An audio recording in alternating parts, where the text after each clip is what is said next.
If you've been wondering how to get started with Cash App and start sending or receiving money in minutes, you're in the right place. In this quick tutorial, I'll walk you through exactly how to create your Cash App account step by step, so stick with me until the end to make sure you don't miss a thing. First, download and install the Cash App from the Apple App Store or Google Play Store. Once it's installed, open the app on your device. You'll be asked to enter your phone number or email address. Choose the one you prefer. Cash App will send you a verification code to that number or email. Enter the code to verify your account and proceed. Next, provide your basic information, your legal first and last name, your date of birth, and your zip code. This helps Cash App confirm your identity and set up your profile securely. Then you'll be prompted to create your cash tag, which is your unique username on the platform.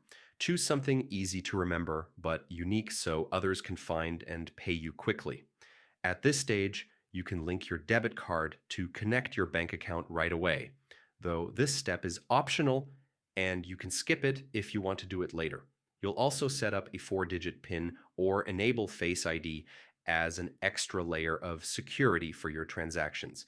Finally, you can choose to order a free Cash App card, which is a physical debit card connected to your balance. This is completely optional, but a great way to spend your Cash App funds in stores or online. And that's it. Your Cash App account is now ready. You can start sending, receiving, and requesting money in just a few taps. If you found this tutorial helpful, make sure to hit the like button and subscribe for more quick and easy guides just like this one. And if you have any questions, drop them in the comments below. I'd be happy to help.